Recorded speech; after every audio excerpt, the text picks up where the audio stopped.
Singles Inferno star Lee Sai and has her own thoughts on why she became the Season 4 standout. Singles Inferno Season 4 is impossible to discuss without mentioning Lee Sai.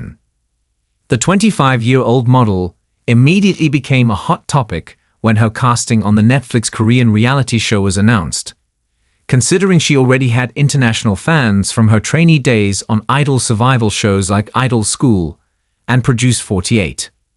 From the moment she arrived in Inferno, looking angelic in a white dress as she traipsed along the deserted island, it was clear that she had main character energy.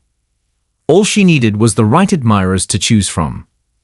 Speaking with Cyan over Zoom just over 1 week before the Season 4 finale, I can understand why she quickly charmed the men of Season 4.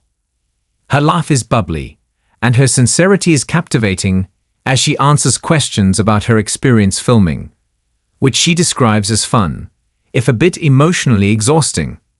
Throughout the season's release, Cyan's love quadrangle between herself and her 3 suitors, mature Kim Jeong-su, devoted Theo Jang, and rough around the edges Yuk Jun-seo, has taken up a large chunk of airtime, which some viewers have criticized. But there's no doubt why the cameras couldn't stop rolling around Cyan and her romantic entanglements. She's a natural star. Most reality TV fans understand that a lot gets lost in the edit. Cyan can attest to that. She says only maybe 30% of her personality, not even 50%, made it onto the show. Usually I'm very cheerful, and I like to play around with people, she tells Marie Claire. Because I was in front of these great guys that I was interested in, I was a little bit shy and clumsy. I think it's a pity I couldn't show all of my personality. Because of that, she admits to being concerned that viewers might not relate to her while she was in the thick of the season's drama. Though Cyan remains sensitive to spoilers for episodes that haven't been released at the time of our chat, including her final decision to leave Inferno with Jun-seo, she appreciates any understanding. Particularly, she's grateful co-host Hong Jin-kyung made the perfect analogy to Cyan's confusion in episode 7, which Hong compared to a hypothetical dilemma of actors Cha Eun-woo, Park Bo-gum, and Byung Woo-seok, all confessing that they like her one after the other. I was very thankful to her for making people resonate with what kind of situation I was in and the feelings I was feeling, Cyan says. While watching, I thought, yeah, that could happen to me. It was right that I was feeling so confused. With all of Season 4 out on Netflix now, Cyan chats with Marie Claire about the thought process behind her final pick, which cast members she's been in contact with since filming ended, and what kind of reality show she'd like to appear on next. Marie Claire: was it exhausting filming the whole show within 10 days? Lee Cyan: I actually had so much fun, so it wasn't very exhausting for me.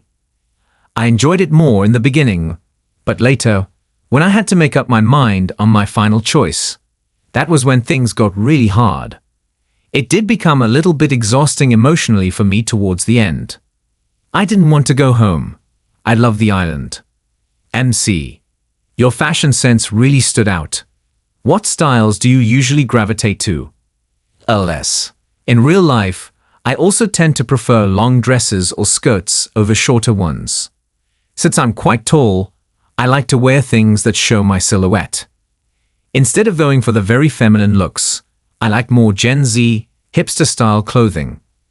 MC: you won most of the physical challenges on Inferno. Are you a really competitive person? LS: while I don't really like working out, I think I become really competitive when it comes to games and challenges. Those games were actually some of the moments that I really hold dear to my heart. I was really passionate. MC: you have a lot of global fans from your time on idol survival shows.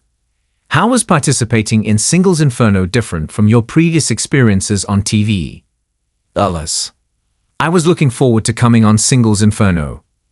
I was on those idol survival shows 6 or 7 years ago, when I was only 19 or 20, so I actually didn't think many people would remember me from those shows.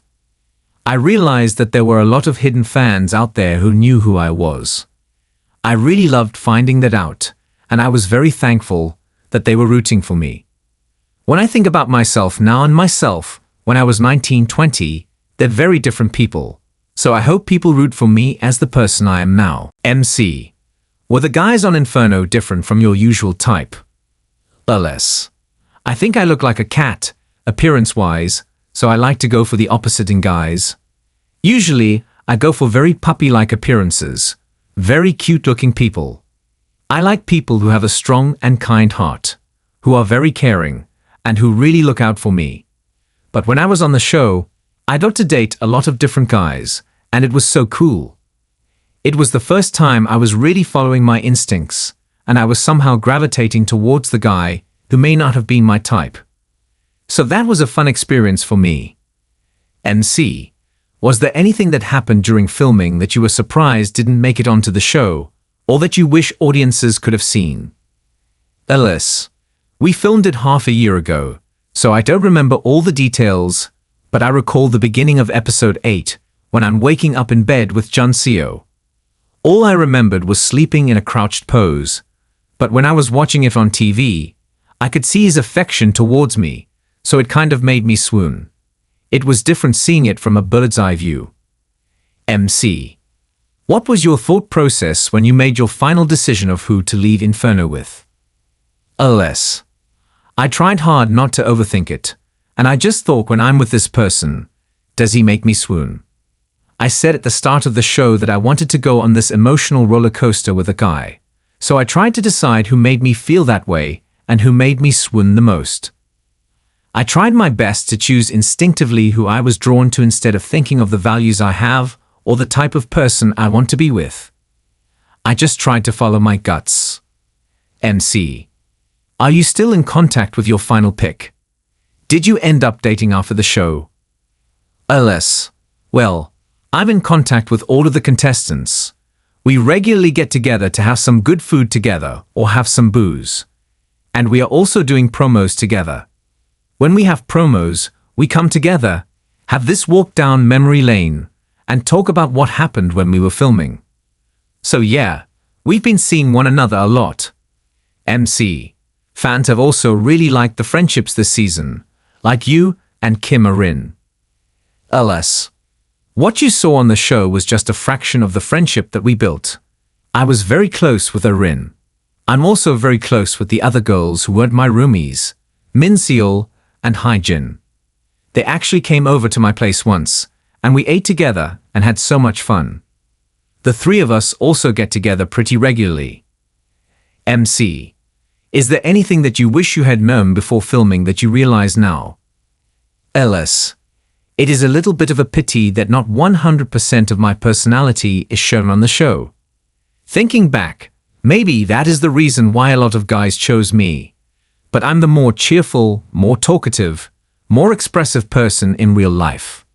After a lot of guys picked me and were vying for my attention, I became more cautious because I didn't want to offend anyone.